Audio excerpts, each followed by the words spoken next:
کرم فرما بھی گئے، اس سعی کرم کو کیا کہیے تڑپا بھی گئے، بہلا بھی گئے۔ حضرت اقدس مفتی طارق جمیل صاحب قنوتی بڑی خوبصورت انداز میں نعت کلام سے سامعین کو محظوظ فرما رہے تھے۔ حاضرین محترم، عشق کا یہ خوبصورت پروگرام عاشق قرآن حضرت اقدس قاری عبدالحلیم صاحب حسنی دامت برکاتہم العالیہ ناظم مدرسہ فیض الاسلام مردگان بجنور کی زیر صدارت عالی جناب محمد شمساد صاحب سابق صدر غازی آباد ابن جناب حاجی محمد اکرم صاحب مرحوم پتن ہوڑی کی زیر سرپرستی اپنی ترقیات کی منزل طے کر رہا ہے۔ وقت کافی ہوتا جا رہا ہے، بہت مختصراً میں صرف اتنا کہہ کر آج کے اس خوبصورت پروگرام کے پہلے مقرر کو آپ کے روبرو کر رہا ہوں کہ خطابت وسط میں آئے تو پھر ہتھیار بن جائے، کبھی خنجر کبھی نیزہ کبھی تلوار بن جائے۔ خطابت کی گلفشانی مسلم ہے زمانے میں، یہ نجاشی کے آگے جعفر تیار بن جائے۔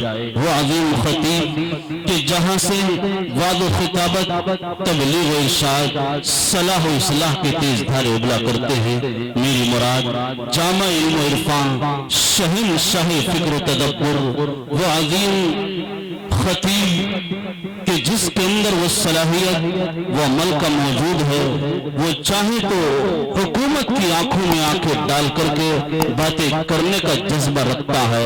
یہ نام کسی اور کا نہیں، مولانا محمد اخلاق صاحب دامت برکاتہم العالیہ شہر قاضی جسپور کا ہے۔ حضرت والے سے گزارش کر رہا ہوں اس احترام کے ساتھ جو دل کی گہرائیوں سے طلوع ہوا کرتا ہے کہ تم اپنے وائز بننے کا عجب انداز رکھتے ہو، خطیب العصر ہونے کا تمہیں اعزاز رکھتے ہو۔ نہیں کہتا فقط ابن حسن، زمانہ سارا کہتا ہے کہ تم فنی خطابت ہونے کی حسی پرواز رکھتے ہو۔ حضرت والا مسند خطابت پر جلوہ افروز ہے۔ ورحمت اللہ وبرکاتہ۔ یار جواب آپ دو بھائی ہیں، جواب بھی نہیں دیتے تم لوگ۔ السلام علیکم ورحمت اللہ وبرکاتہ۔ لو بچوں نے دیا۔ اچھا ایک بات بتاؤ، مجھے مہمان مانتے ہو کہ نہیں مانتے؟ ادھر والے بھی مانتے ہیں، جو مانتا ہے ہاتھ اٹھائے ذرا، نیچے کرو ہاتھ۔ اور نبی پاک صلی اللہ علیہ وسلم کا ارشاد ہے کہ مہمان کا اکرام کرو وَلَوْ كَانَ كَافِرًا، چاہے وہ کافر ہی کیوں نہ ہو۔ تو میں تو الحمدللہ مسلمان ہوں، میرا اکرام کرو گے کہ نہیں کرو گے؟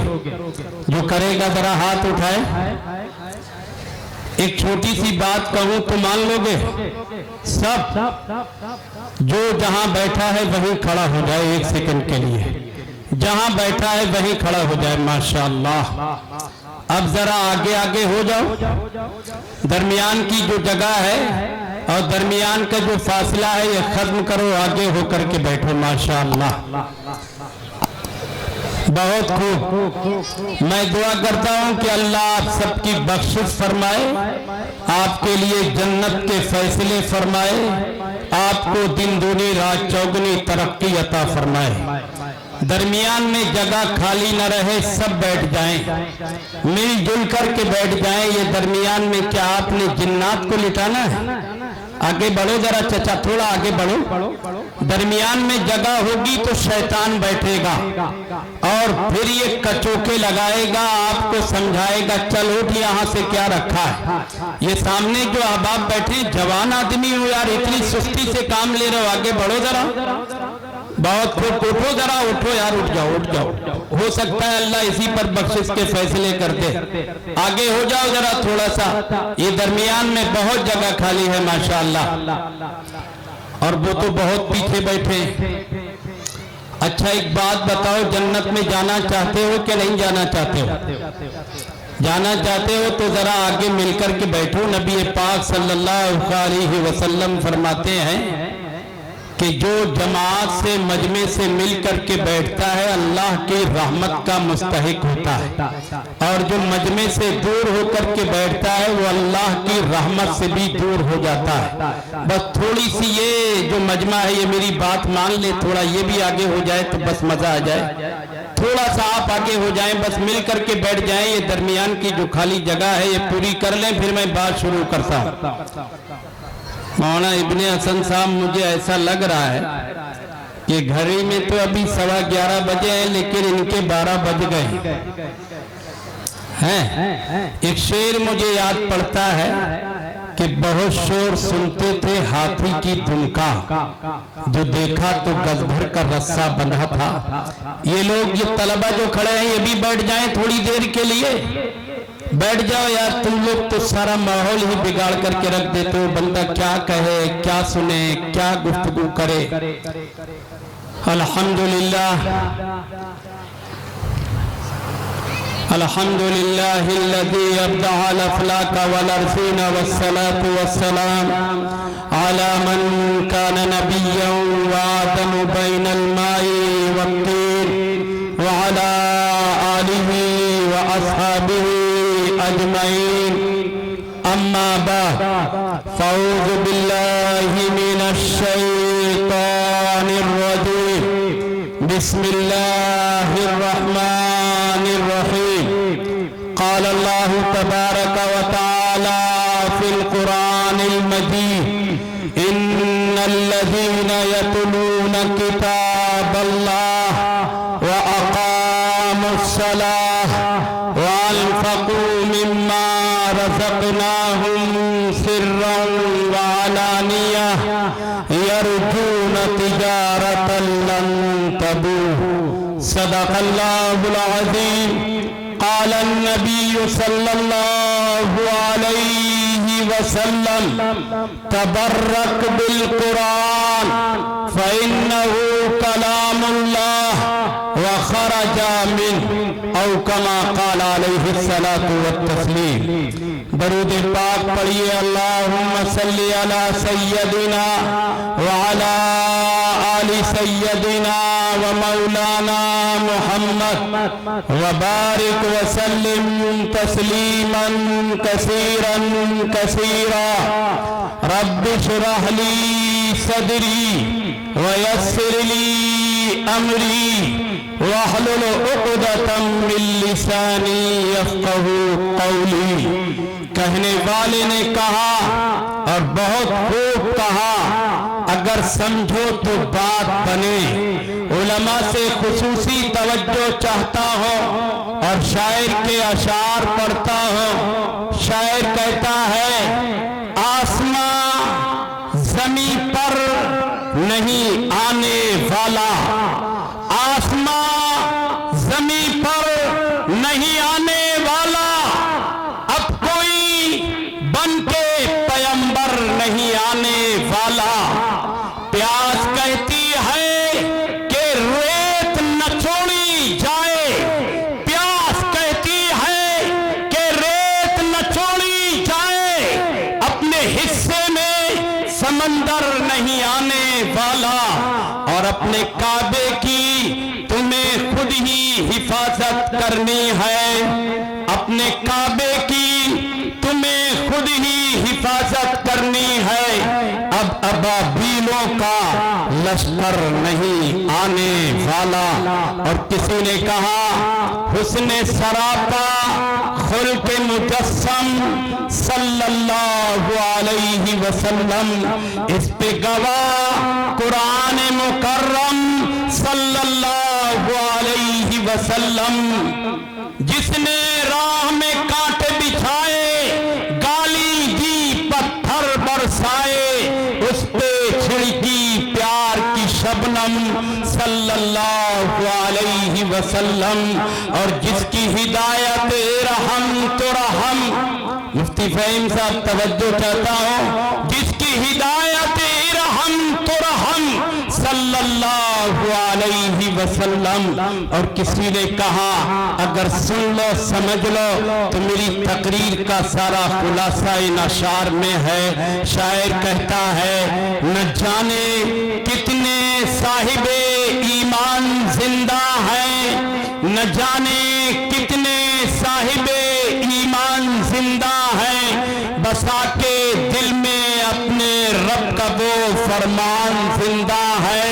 اور جلا کے نسخے قرآن اس کو کیا مٹاؤ گے، جلا کے نسخے قرآن اس کو کیا مٹاؤ گے، ابھی لاکھوں کروڑوں حافظ قرآن زندہ ہیں۔ صدر محترم، معزز علماء کرام، نوجوان ساتھیوں، بزرگوں، بچوں، پسے پردہ بیٹھی ہوئی میری ماں اور بہنوں، میں نے آپ کے اسٹیج پر آپ کے جلسے کا بینر دیکھا، اس میں آپ نے 2 عنوان لکھے ہیں، ایک عنوان سیرت النبی ہے اور ایک عنوان جلسہ دستار فضیلت ہے۔ میں نے مناسب سمجھا کہ دستار فضیلت کے عنوان کو مد نظر رکھتے ہوئے چند لمحوں میں قرآن کی بلندی کو اور قرآن کی عظمت کو اور قرآن پڑھنے پڑھانے والوں کی اہمیت کو آپ کے سامنے بیان کرو۔ مسلمانوں، مجھے 2 ٹوک کہنے کی عادت ہے، اس لیے میں کہنا چاہتا ہوں اچھی طرح سنو۔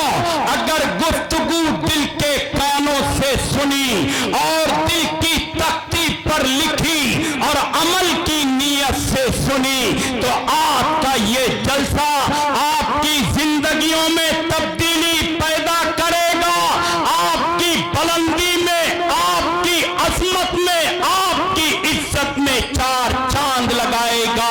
لہذا توجہ سے سنو، میں نہیں کہتا، احکم الحاکمین کہتا ہے، میں نہیں کہتا، خلاق عالم کہتا ہے، میں نہیں کہتا، وہی رب اعلان کرتا ہے جس نے قرآن میں کہا وَتُعِزُّ مَن تَشَاءُ وَتُذِلُّ مَن تَشَاءُ بِیَدِکَ الْخَیرُ۔ عزت کے فیصلے ہم کرتے ہیں اور ذلت سے ہمکنار ہم کرتے ہیں۔ وہی عزت و ذلت کی تخلیق کرنے والا احکم الحاکمین رب دو جہاں خالق ارض و سماوات اپنی لاریب لاشک کتاب میں قیامت تک کے لیے اعلان کرتا ہے۔ اللہ فرماتا ہے ان الذین یتلون کتاب اللہ یرجون تجارتا لن تبور۔ جو اللہ کا قرآن پڑھتے ہیں، اللہ کا قرآن پڑھاتے ہیں، اللہ کا قرآن سیکھتے ہیں، اللہ کا قرآن سکھاتے ہیں، اللہ کے قرآن پر خرچ کرتے ہیں، قرآن والوں سے محبت کرتے ہیں، انہیں عظمت کی نگاہ سے دیکھتے ہیں، میں کہوں پیر کی ٹھوکر پر رکھو، احکم الحاکمین کہتا ہے ان الذین یتلون کتاب اللہ یرجون تجارتا لن تبور۔ جو اللہ کا قرآن پڑھے، اللہ کا قرآن پڑھائے، اللہ کا قرآن سیکھے، اللہ کا قرآن سکھائے، یرجون تجارتا لن تبور، وہ اللہ سے ایسی تجارت کرتا ہے، وہ اللہ سے ایسا سودا کرتا ہے، وہ اللہ سے ایسا معاملہ کرتا ہے جس میں کبھی گھاٹا نہیں ہوتا، جس میں کبھی ٹوٹا نہیں ہوتا، جس میں کبھی نقصان نہیں ہوتا۔ ہم نے سمجھا ہے کہ یہ قرآن پڑھنے والے یہ تو یتیم بچے ہیں، یہ قرآن پڑھانے والے یہ تو بے دولت کے اور بے مکان کے انسان ہیں۔ اللہ کی بات سنو، اللہ کا فرمان سنو اور ان کی عظمت کا اندازہ لگاؤ۔ اللہ نے کہا ان